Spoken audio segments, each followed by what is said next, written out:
The Bitcoin Group, the American original. For over the last 10 seconds, the sharpest Satoshis, the best Bitcoins, the hardest cryptocurrency talk. We'd like to welcome our panelists, Martine Wishmayer from General Bytes, Bom dia, Bitcoin. Wasim Al-Sindi from 0x Salon, Hello, everybody. Joshua Shigala from the Standard.io. Bring it on. And I'm Thomas Hunt from the World Crypto Network. Moving on to issue one. Issue one, Bitcoin price snaps slide, rises past $46,000. The price of Bitcoin was higher by nearly 2% Friday morning, recovering from a recent slide. The price was around $46,100 per coin, while so-called rivals, Ethereum and Dogecoin, were trading around 3,227 cents per coin. Bitcoin's gains put it just shy of the 3-month high of nearly $46,800 reached earlier this week. Martine Wishmayer, is the bear market over? Is it nothing but bullishness from here on out? Thomas, we've been in there for so long. We know Bitcoin is like number go up technology. It might slide down, go down a bit, but eventually, especially on long term, it will always go up. Unlike many of the alts, Bitcoin will continue to go up. And for people at home, we don't give financial advice, but I do this time. This is the last time you can buy Bitcoin under 50K. So definitely go and get some. Wasim Al-Sindi. You might actually have to hurry to get Bitcoin under 50K because just as we went live, Thomas, I'm not saying it was you. Correlation, causation may not be the same thing, but there's just been a big green candle seems to have appeared, and we're now at 47.6K. So buy walls getting eaten, and supply scarcity is here. I just noticed the other day when I was doing some research that we're now at 18.75 million coins mined, by the way. And the last figure in my mind, last time I checked, was 18 million. So there's less and less of them left, and that is something. Historically, the price of Bitcoin has always risen when this show is on the air. Josh Shigala. Hey, what I would really like to see is these nonsense articles actually talk when they mention Doge. I want them to also say, and Doge is inflated by X% over the last 3 minutes, because Dogecoin, guys, for the folks that don't know at home, there are 5 billion Doge minted every year, like forever. It's just a silly thing to compare with Bitcoin and Ethereum, right? Both serious projects, and then you get Doge thrown in there like it's a serious project. It's a joke. It was invented as a joke. It's ludicrous. Stop it. Just stop bringing it up. It's funny, yeah, but not in mainstream articles. Just I mean, I just lose all respect for these sort of people. Yeah, if they make jokes about it, then I have all the respect and put memes out there, because that's what it's all about. But not to be mentioned as some serious financial sort of, Doge went up by 27 cents, whatever.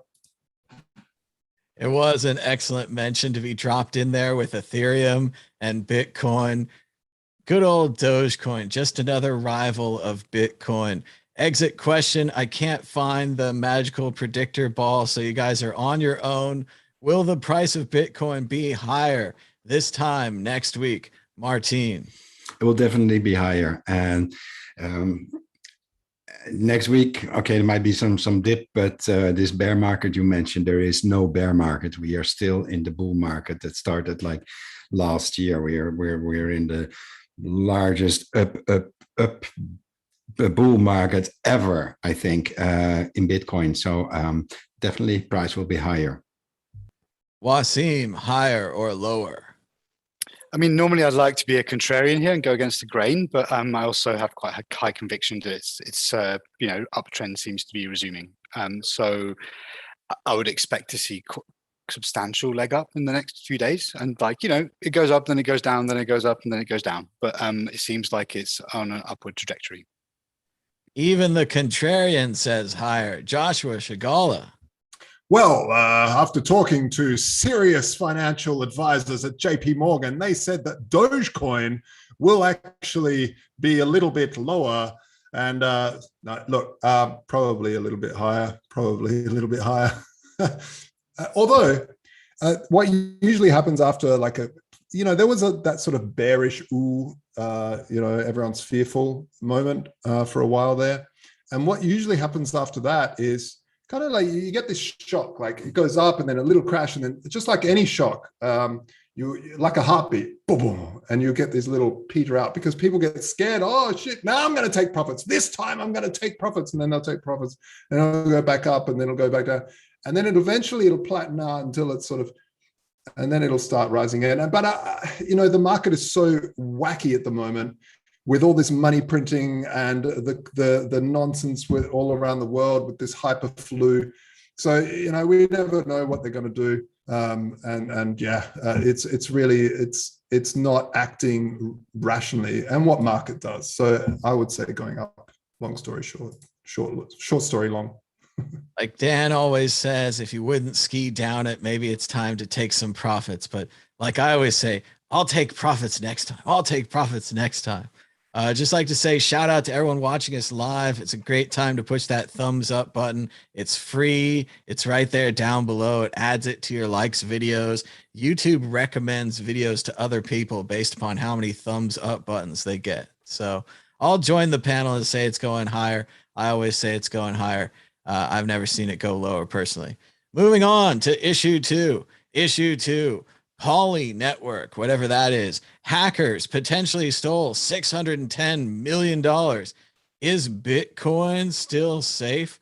Well, we'd really have to connect the two, but apparently transfers on Binance, Ethereum, and Polygon blockchain announced that it had been attacked and the assets transferred to hackers. They then wrote a nice letter to the hacker on really good stationery asking for the money back. I don't think the hackers have given a response yet, but the Poly Network later broadcast and said that the amount of money you hacked is the biggest in DeFi history. Wasim, will the hackers give the money back? Will the Polygon Network, which I think has NFTs and helps scale Ethereum, have anything at all to do with Bitcoin? Right, so there's two questions there. I think the first question is already pretty much answered. So the hackers set out a bunch of messages that they wrote messages into the Ethereum blockchain, basically explaining their rationale, what they did, why they did it, and how they're returning some of the coins. I think they already cleaned some of them through one of these kind of obfuscation services on Ethereum. So not all of it is back. Some of it got blacklisted, but stable coins got blacklisted, which tells you something about how stable coins work and how they're different to Bitcoin.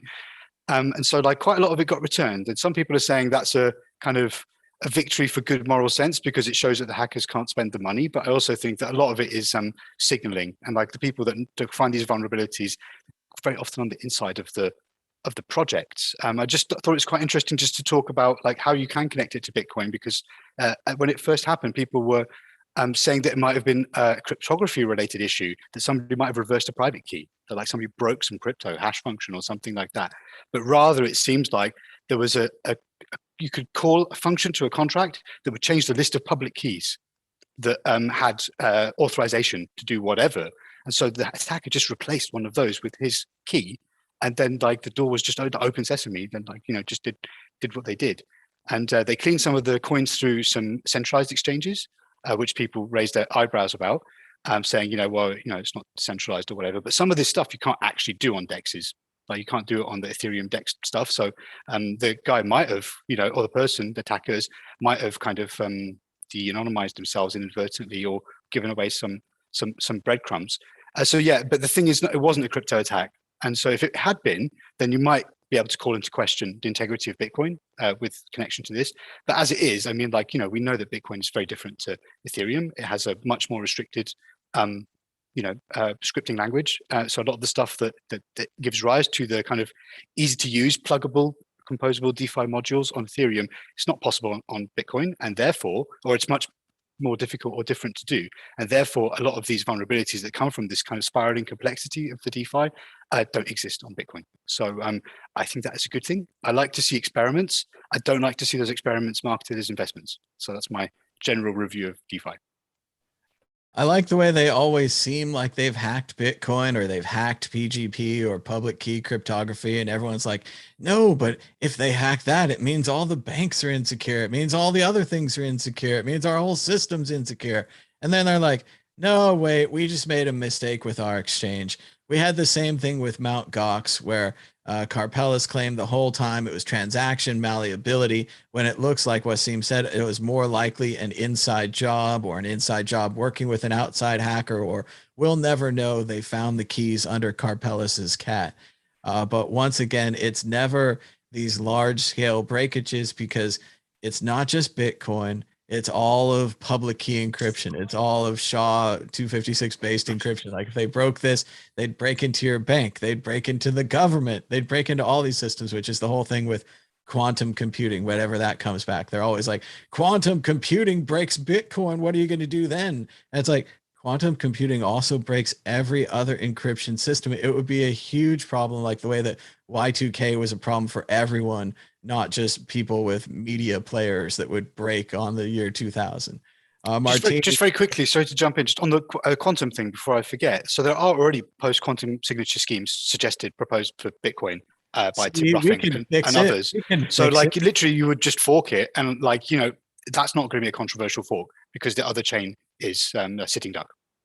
It might be even easier to fix Bitcoin than to fix all of the bank infrastructure, because you have so many different online banking systems, as well as the systems the banks use themselves to send money around, that would each have to be patched individually. Whereas like Wasim said, Bitcoin, they're already working on it. Some hotshots already got the code out there. They'll probably just wait until we're there and then fork it right over. Martine, your thoughts on the Poly network hack? And no, it had nothing to do with that kind of Poly. I just read a bit about it, and from what I understood today, they returned most, if not all, of the coins that were like in non-stable coins, because the Tether stable coins, they were blocked, which tells you, at least just does tell you something about the how decentralized they are. It's Dino, decentralized in name only. So it's so what will happen is that Tether will probably burn the tokens they blocked from the hackers, and then refund that to Poly something, instead of trying to trust the hackers that they will give it back. So that's for the stablecoin part. The most of the other coins were already traced by various entities. Coins got locked. The addresses were blocked on various larger exchanges, so they were pretty much useless. So they returned most, if not all, of the coins back.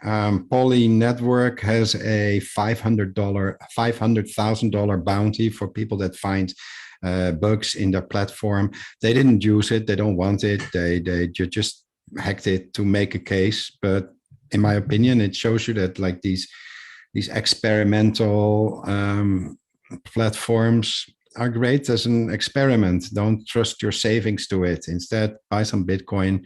Bitcoin will not be hacked, not in the same way. The thing is, with Bitcoin, we don't see that many changes to the platform like we do with other platforms, which sometimes, you know, from a developer perspective, makes it a bit boring, because you can't do don't have all the fancy bells and whistles, but also gives it stability. And that, I think, is important for something that pretends to be or is a store of value. I think Josh is more like the DeFi degen here among us. You know, he bought like his car with a DeFi project. So I think Josh will not agree with me, but I think most of the viewers of this show are better off staying away from all these DeFi platforms for now, and just use Bitcoin if they want to have their savings and they want to go up in a number of years.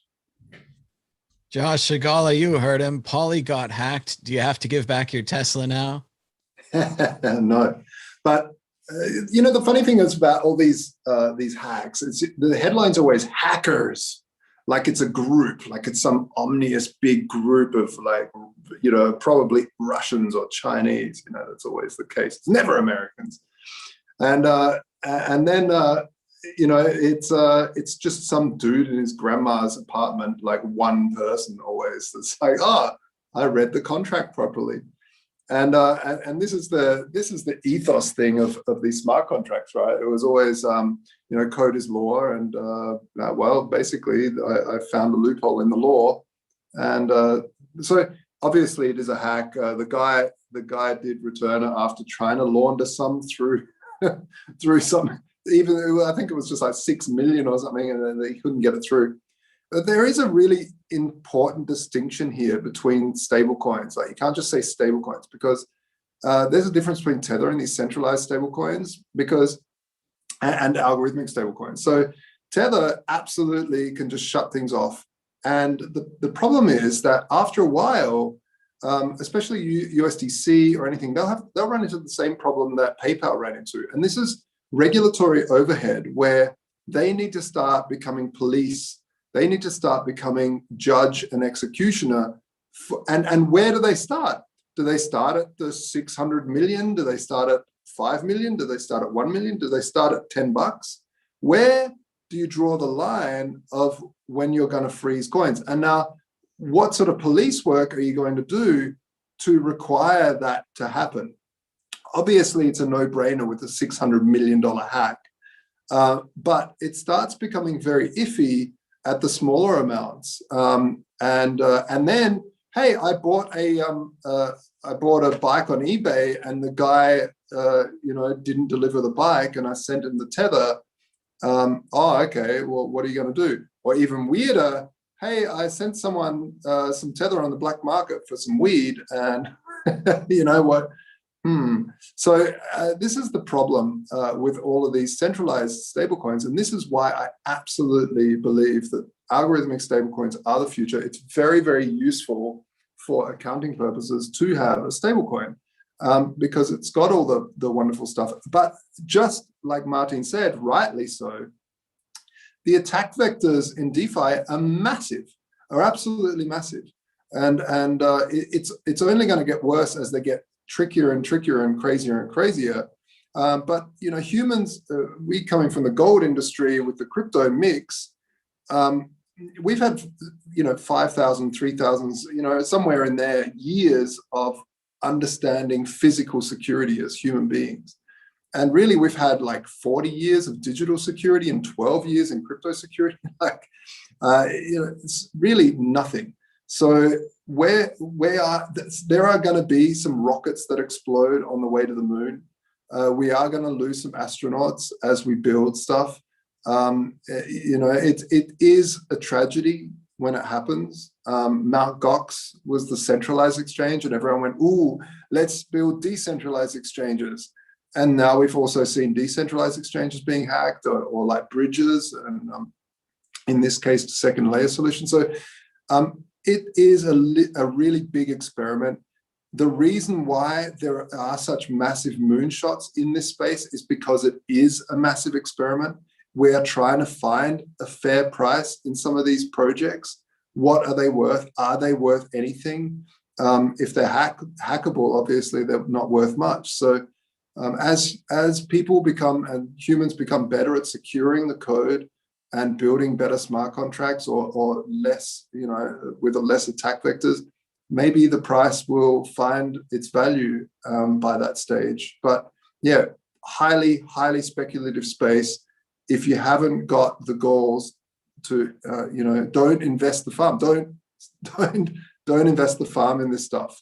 If you are going to invest the farm, maybe stick to Bitcoin, because that's a surer bet than not financial advice, by the way. Exit question. The price of Polygon actually went up after the hack. Proposed for altcoins, it's actually better to be hacked and get the PR, but for Bitcoin, being hacked would be disastrous. Martin, do you agree with this statement? Yes. Well, it's I this whole price bingo with all these altcoins, I don't follow them. As Josh said earlier, like Doge, they mentioned Doge in an article next to Ethereum and Bitcoin price, and then sign off, not reading the next paragraph. Like, so yeah, price up, price down. Yeah, maybe the attention is good, and the fact that they fixed it, well, the hacker was so nice to send it back, but no, I wouldn't poke it with a stick. Sorry. Wasim, you think they hacked themselves, got free PR, and then the price went up? The best of all worlds for Poly. Obviously, I can't comment on your scurrilous accusations and allegations, Thomas. They sound very controversial. But what I can give you is like some mild-mannered opinions that I've got, having not consulted any legal representatives. So I would say that like one of the big differences in like the kind of characterization, the properties of Bitcoin versus a lot of the other stuff, is that Bitcoin seems to be treated by the market and by wider stakeholders as some kind of like relatively resilient commodity. Doesn't seem to be changing that much. Everything else seems to be like very fast changing, kind of more like tech companies experiments, speculative experiments. And so it's so hard to understand the market, sort of the sentiments of the market, giving those two very different lenses. So yeah, I think any news is good news for any kind of non-Bitcoin project. Brings attention to this thing. I think, just speaking very quickly to Doge, because it doesn't deserve that much attention, you've got to remember that all of the web runs on advertising, and advertising is driven by clicks, which is like an attention economy. So like Doge is clickability. Doge is Elon Musk. It's memes. It's it brings eyeballs. And so, but maybe Doge is also a funnel. Right, so people will hear about Doge from some boring billionaire tech bro, and then they might find something more interesting that's got some longer staying power. We'll also just say about Doge, it hasn't been updated very much recently, and so that is we talk about Bitcoin not changing much. Well, the Dogecoin is taking that to the next level where they haven't patched loads of stuff that is just very bad, and so if the price of Doge keeps going up, then the attack vectors will start to get picked at. And one very interesting thing that I guess it's been so long ago that everyone's forgotten is that Dogecoin is merge mined. It's not even its own hashing function anymore because it kind of got smashed by Litecoin. And so basically one CPU cycle, one hash on Litecoin counts for a cycle on Dogecoin. And that merge mining economic security model relies on the price of Litecoin's network being more valuable than the price of Dogecoin's network. Well, that hasn't really been the case for the last few months. So at some point, somebody smart or a bunch of smart people are going to figure out how to kind of pull the fourth leg from under the stool of the Dogecoin meme house of cards. And just very quickly on the code of law point that Josh brought up earlier, I think code of law kind of ended in 2015 with Ethereum. Code of law continued on Ethereum Classic. You still see that kind of a little bit of that ethos in Ethereum, but I think now everything is much more let's move fast and break things. Let's try to accelerate away from our problems, and that's kind of what you see with Ethereum 2.0 and how fast everything's kind of moving towards that, despite nothing really seeming to be ready technologically. Of course, the Dogecoin developers know the truth that if you don't edit your code, it becomes a collectible. The longer they fail to edit, the more collectible the code for Doge becomes. And of course, for Polygon, there's nothing wrong with being in a headline where it says Polygon hacked for $610 million, because the first question everyone has is, what is Polygon Network and how do they have $610 million? Josh Shigala, the World Crypto Network was hacked for $610 million. Same question. Go ahead. Yeah, no, absolutely. It's the Trumpian way of news, right? Doesn't matter, good news, bad news. It's all branding, and yeah, it's amazing. It's absolutely amazing that that doesn't matter what happens. I mean, more than $500 million hack. That's phenomenal. It's really phenomenal. It's just like Johnny Carson. We could have put it down in an envelope and mailed it to ourselves. Altcoin will be hacked for $500 million, and we just pull it out and it'll be like, there it is. It's amazing. Actually, yeah. I think just very quickly, Nick Carter did something like that. It was kind of like a bit of a Twitter stunt, but he did a bunch of predictions at the start of a year, and then he hashed it and he tweeted it, and then he went back to the end of the year, and he got actually the majority of them right. So fair play. Nice. Yeah, I mean, it's amazing though. Some of the markets are amazing. This really is sort of some of these blockchain tech things. you can look at it like perpetual motion machines, because they just keep on going.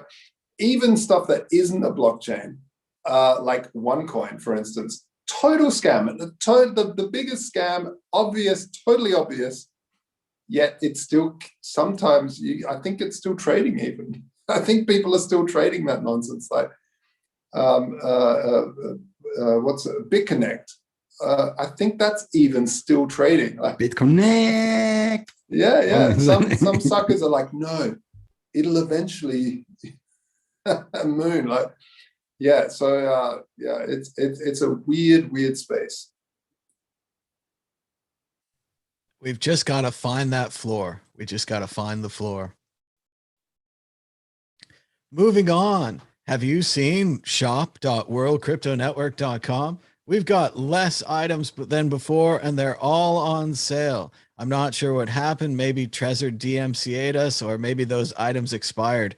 But right now, we've only got the Hal Finney t-shirt, World Crypto Network, the t-shirt, Bitcoin Not Bombs, the Bitcoin Halving Edition, and they're all on sale. That's right. No profit at shop.worldcryptonetwork right now. It's a profit-free store. Buy now. Issue 3, AMC theaters will start accepting Bitcoin this year. The chain hopes that meme stock buyers will turn into loyal customers. I'll see that happening. Still, GameStop has the better possibility with putting ATMs in their store and becoming a Bitcoin shop, but they haven't done that either. AMC is giving lip service to Bitcoin, saying they'll accept it, and Apple Pay and Google Pay, and how about Samsung Pay? Wasim, will AMC be successful with their pandering to Bitcoin users? I suppose it depends how we define success. Like, so for a company like AMC, which I mean, maybe a bit like GameStop, they might have got a new CEO since like the kind of Wall Street bets crazy stuff happened. And so that person will be laser focused on keeping the stock price chart looking nice so that they can raise money or do whatever corporations do. So I see a lot of signaling here. As we all very often say, I mean, haven't you been talking about these stories for years, Thomas, on this show? It's always been like blah, blah, blah, retailer accepts Bitcoin. Now it's blah, blah, blah, government accepts Bitcoin, which like, obviously that's a progression. But so for me, this is not going to move the dial for anybody. I mean, I suppose it's a novelty. Somebody might want to pay with Bitcoin. I don't think this article says, are they accepting Bitcoin directly? Are they using an intermediary? Would they accept Lightning? So I imagine this might be you can pay with Bitcoin, but it's going to be like BitPay or something like that, something that nobody wants to use. And it's always the thing where the user or the server at the place, they have to get out the old tablet and nobody pays in Bitcoin and you're the only one and you're holding up the whole line. And why do you have to do this? Sadly, I think a lot more people are going to buy their home theaters with Bitcoin and they're going to watch their movies at home like everyone else does. It's a nice try to try and take Bitcoin, but it seems far too late. Joshua Shigala, is AMC going to save the day by taking Bitcoin? No details. I actually really love that this is still news because, I mean, we've all been around long enough that any new retailer accepting Bitcoin was like a big win and like, yeah, it's kind of like when the Americans still managed to get people to trade oil in their dollar. They're like, yeah.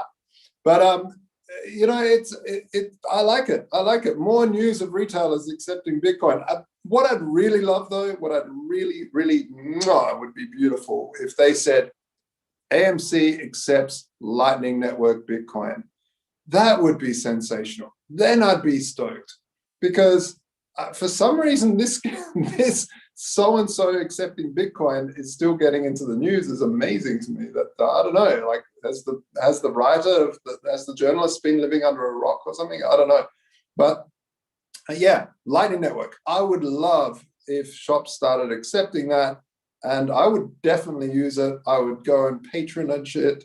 But if they're just going to accept on-chain transactions, I'm like, nah. Why? I do my on-chain to the Lightning Network, and then from there, I'll pay you. But doing single payments to a single thing once off for a movie ticket, not going to happen anymore. And isn't six confirmations most of the movie anyway? Yeah. They'll probably make it so you have to buy a movie pass or a season pass, something like that. But Josh is absolutely right. The kind of signaling that we need is for people to take Lightning Network and for them to say, yes, we know what it is. We know what the difference is in the article, for the article to say there is Bitcoin. There is also the Lightning Network. And instead, what we have is Mark Cuban bragging on Twitter that the Dallas Mavericks are going to accept Dogecoin.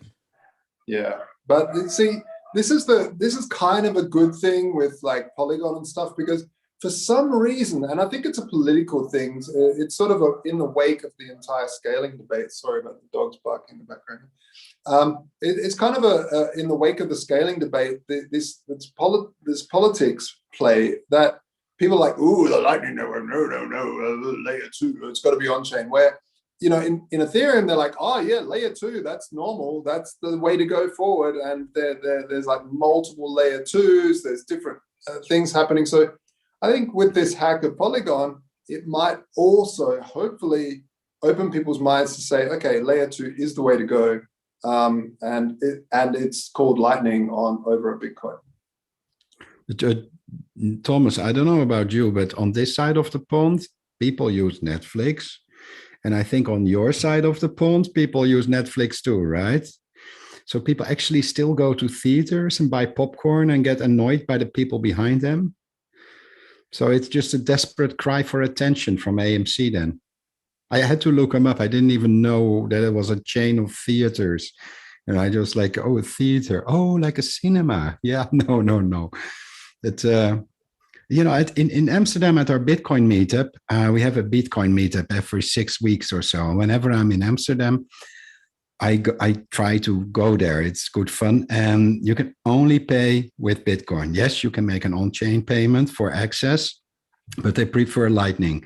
And all the drinks, everybody uses Lightning Network. You can still use your ATM or your debit card, but most of us use Lightning to pay for it. And it's just nothing really special or newsworthy. I think it's just, you know, business as usual. So yeah, Lightning would be, as Josh said, would be a good thing for a news article, but just accepting Bitcoin and then a whole bunch of other shit coins just, you know, doesn't cut it anymore. Shouldn't get past the editors, I think.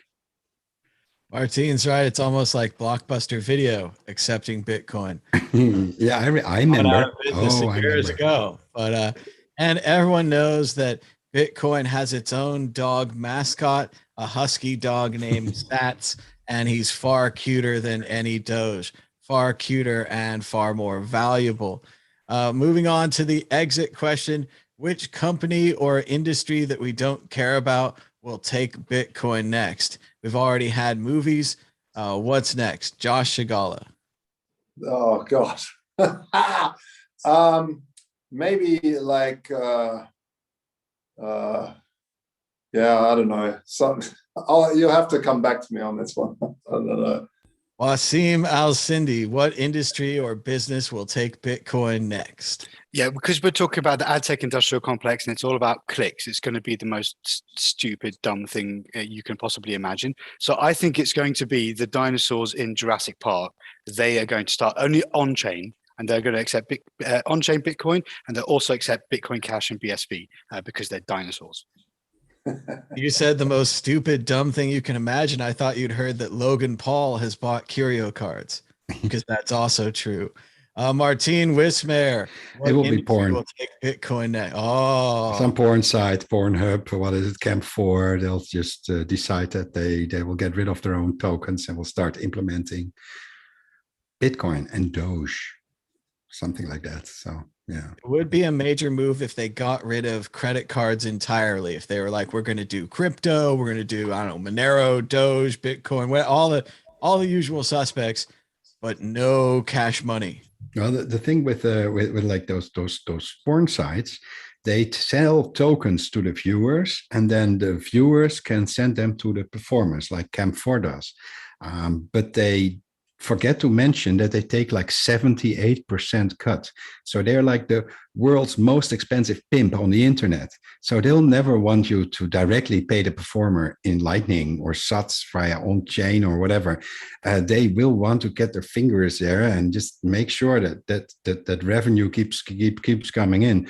So that's why I don't think they might jump on the bandwagon, but knowing that they're like desperate for attention, and many of the performing artists, I don't know what you call them, they are like in countries where it's hard to get a bank account. It does make sense. So I'm placing my bet on the adult entertainment industry, so to speak. Well, it might not even be one of the current players. It could be a newcomer to the industry, upsetting everyone taking this crypto. Josh, have you got an answer for us? Or you just yeah, Amazon.com like everybody else. Go ahead. No, Nokia. Nokia. Take on-chain. We've got a comeback coming. There's a Nokia, I'm sure, coming around, and another Motorola, and a flip phone. They're doing all those things. Flip phones are coming back. All right, let's move on to issue 4. Issue 4. The family that bet everything on Bitcoin when it was $900 is now storing it in secret vaults on 4 different continents. Yes, the Dutch family that sold their house and went to live in a campground when the price of Bitcoin was $900 still doesn't seem to have a house and still seems to be holding their Bitcoin. The entire article is focused not on the amount of wealth or value that they've generated, but on how they're choosing to hold their funds, continuing to hold it in crypto in a complicated situation that doesn't involve banks because he doesn't trust them, and have now alerted the world to the fact that they have hidden their hardware wallets, quote unquote, across several countries so that I never have to fly very far if I need access to my cold wallets, almost as if he was advertising to everyone the locations and necessary tools one would need to steal this from the family. Joshua Shigala, are you surprised by the media's interest in this story and the direction that they're taking, focusing on these cold storage wallets instead of on the incredible risk taken on the family, the incredible success, and more like, why aren't they spending it? Why aren't we hearing about them spending it? At least maybe just a little, right? It's probably tax liability that they don't want to say anything. And the wrench attack is also very scary. It's a family, they don't want to. Maybe it's they're just sort of putting it out there to any attacker, like, no, we don't even have access to it, so there's no point wrenching us. Martine Wismayer, they've separated the keys around the world like Indiana Jones. There's different fragments of the Horcrux that you have to put together, but in the end, you get to have their cold wallet. So win-win, right? Actually, I know Didi and his family. They're living in Portugal. They're not far away from me, and met there over Christmas. And we were talking about this subject and said, well, you have to divide it. So I don't know how he did it, or, I think it's more virtual signaling than anything else. But it's relatively easy nowadays to make a proper like digital will, so to speak. Like, with the modern Trezor, not the Trezor 1, but the Model T, the one with the touchscreen. You can, when you initiate and create a new wallet, you can say, make it a Shamir shared seed wallet, SSS wallet. So this way, like we're with the 4 of us in this group now, we can say, well, if the 3 of us come together, or 4 of us come together, and we make sure that 1 key is at the notary, and then the 4 of us come together, then we can spend it. So we can recreate a wallet with the 4 of us being here.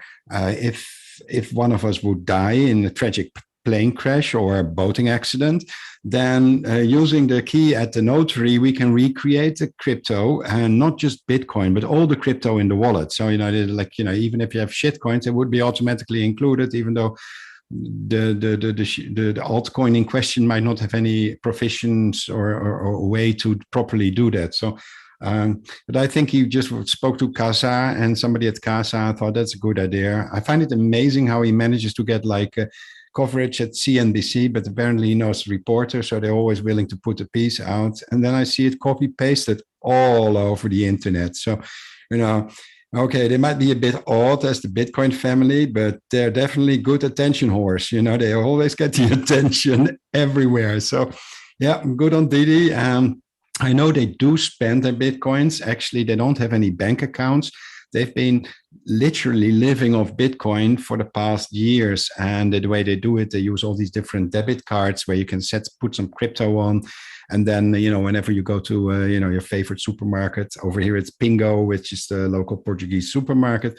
You can just spend whatever you want in euros, and it will be deducted from your Bitcoin balance. Basically, you do an exchange at point of sale. So you might have to wait like 5 minutes, like, red candle, wait, just let the other people go first in line. And they see, green candle, now let's pay. And then, I wouldn't want to live like that because I just prefer to live from halving to halving. That way I can calculate a little bit of my finances. I know, whether I can afford like new gadgets or not. If I have to like exchange every day for every purchase, I wouldn't really like it. But they've been traveling like all over the world over the past years, and since last year they've primarily been living in Portugal, on holiday to Mexico, and it's it's a small world. I think we'll eventually all end up in Portugal. So come to Portugal. That's where we all are. I just like to hear more stories about how he's sending his kids to a fine college and the family's enjoying going to castles and tours, and just more of that, like the positive story. Because they took a major risk on Bitcoin. They bet a lot when it was low. They've held it for a long time. And I guess they're very much against bank accounts, which is one way to go. But if you have a certain amount of wealth, you could start to buy real estate. You kind of need a bank account then, that kind of thing. And I don't think it would be bad if they wanted to own something somewhere, but maybe it's a tax issue. Maybe they're in residence of some country or some other country or some reason. But if I was the article writer, that's what I'd focus on, is the incredible risk and the incredible success of this family. I wouldn't be focused on where they're saving their wealth. Nobody's like, hey, Bill Gates, do you keep your money in the closet? Like, Bill Gates keeps his money in 15 different bank accounts in 5 countries. And like, there's never been an article like this before. No one tells me where Bill Gates keeps his money. And Melinda Gates took it all. Yeah, she took it all. And even her, like, I don't hear about her accounts and how they're in 12 countries. I'll tell you where he keeps his money. He's America's largest private landowner now. So like, he's keeping his money in your damn territory, like in the forest and stuff. I heard he bought the farms because he was all worried about the farms. So he's like, well, I'll buy them. And then everyone got really worried. So it's funny how the things we worry about.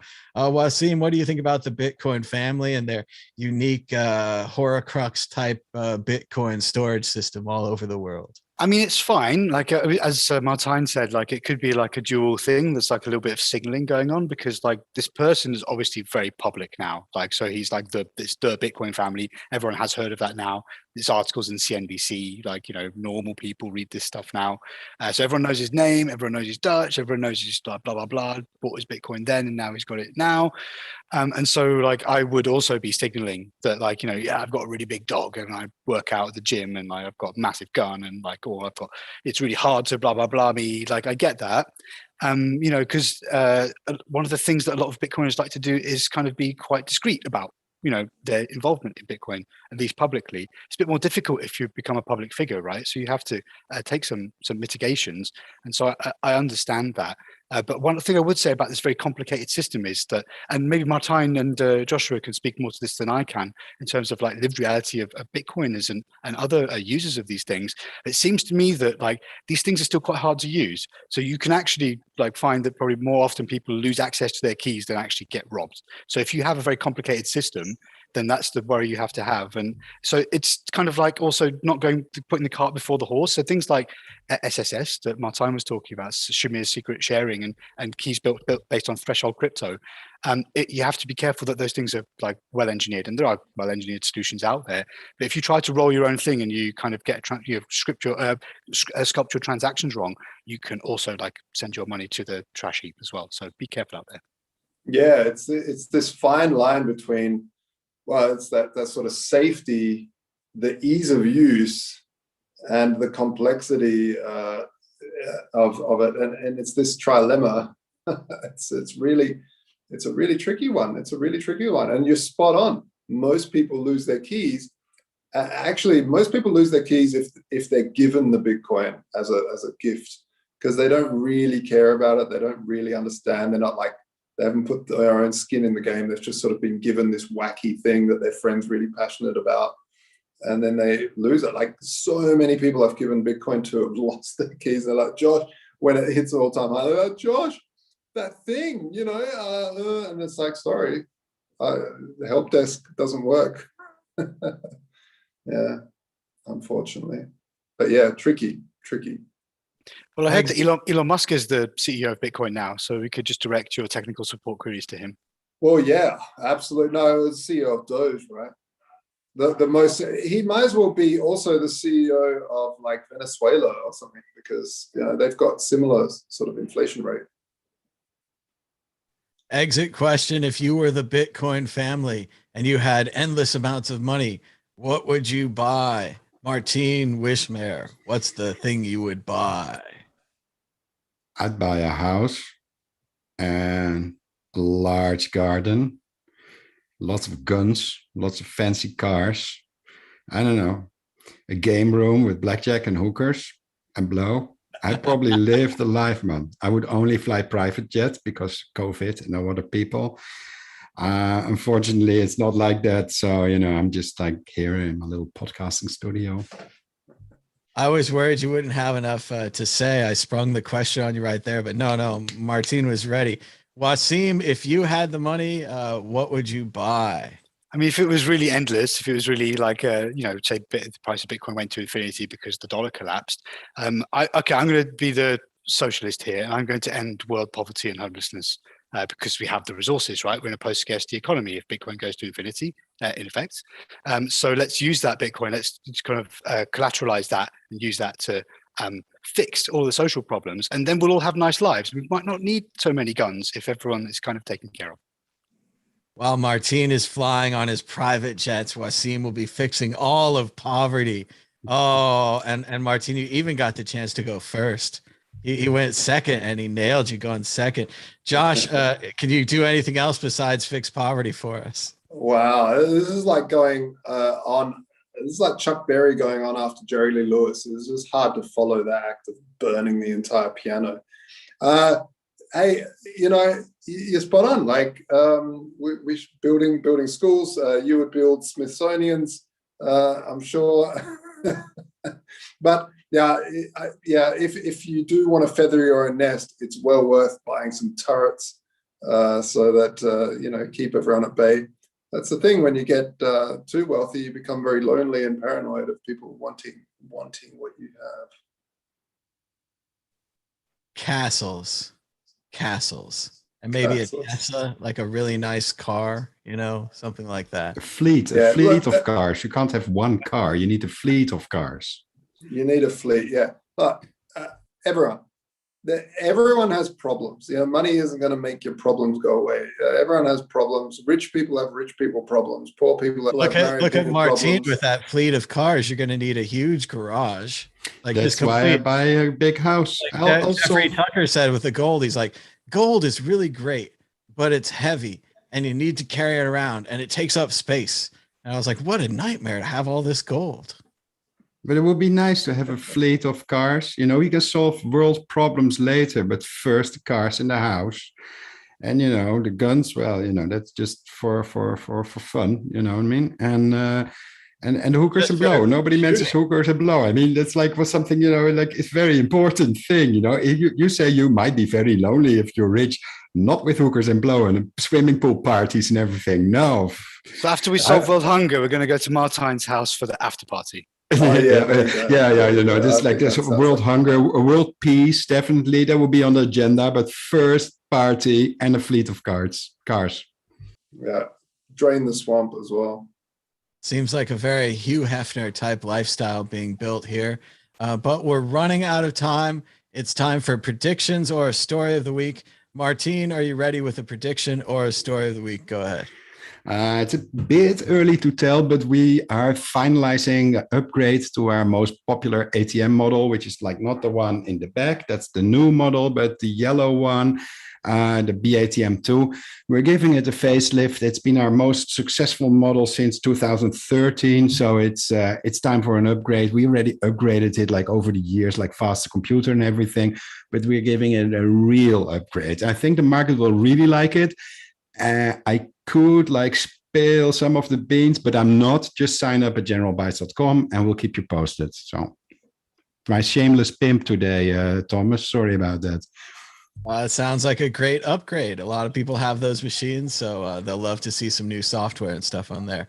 Wasim Al Cindy, what's going on? Prediction or story of the week? Go ahead. A story, and the story is mining. So obviously, proof of work is the engine that keeps Bitcoin going, and it's the kind of core of the proposition of this thing in the present and the future. So it's very important to keep an eye on that. I'm noticing now that even mainstream outlets like CNBC are reporting when there's a difficulty adjustment. So there's an article on CNBC that says it just got harder and less profitable to mine Bitcoin. Bitcoin adjustment difficulty thing, whatever, we don't know what it's called. We just found about it today. It's up 7.6%. So that is like, the correction has started. And the follow-up story to that is in Bitcoin Magazine, where Mawson Infrastructure Group buys 17,352, very precise number, Bitcoin mining rigs from Canaan. So like people are buying these machines and they're still getting made. So even if the mining is kind of restricted in parts of China, it's not totally banned, but if it's restricted, they're still pumping out the machines and people are still buying them. So like the hash rate number is my prediction, like that is going up. I think the price is probably going up, but the hash rate is definitely going up. They should get a machine to write those articles, like the baseball articles. The price of Bitcoin is up this percentage. The mining percentage is also going up this percentage. In other news, Joshua Shigala, prediction or story of the week. Go ahead. Yeah, so in good, we've been running Vaultoro since 2015 as the most transparent exchange in the world, and we just released the newest audit certificates from the vaulting facility, so everyone can check the gold holdings there, and also check out the Glassbooks protocol to make sure the Bitcoin's there. And yeah, we're working hard with the standard to program that, all that stuff. We've just brought on some great advisors, which I guess I'll talk about next week. But yeah, we're bringing on some really top people in the security space. Obviously, after the massive hack, security, we've been around since we launched early 2015 with Vaultoro, never been hacked, constantly attacked.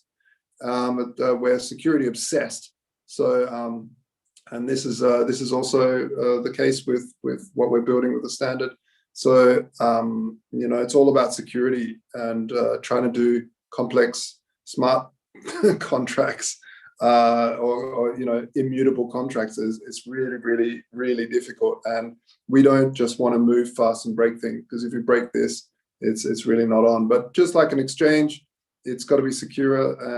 And so, yeah, I think people will be happy with the advisory board that we're building out there in terms of security. So yeah, if you want to stay in touch with that, check out the standard.io and join the waiting list up there. You guys have been watching too many TV shows. You wait till the end of the show and then you say, find out next week what we're really going to do. Yeah. So everyone, make sure you check out WCN Clips. You can just Google WCN Clips. We've got all kinds of great clips from these shows. You could send them to your friends.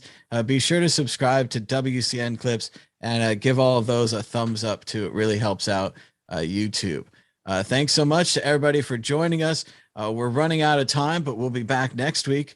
Until next week, bye. Bye.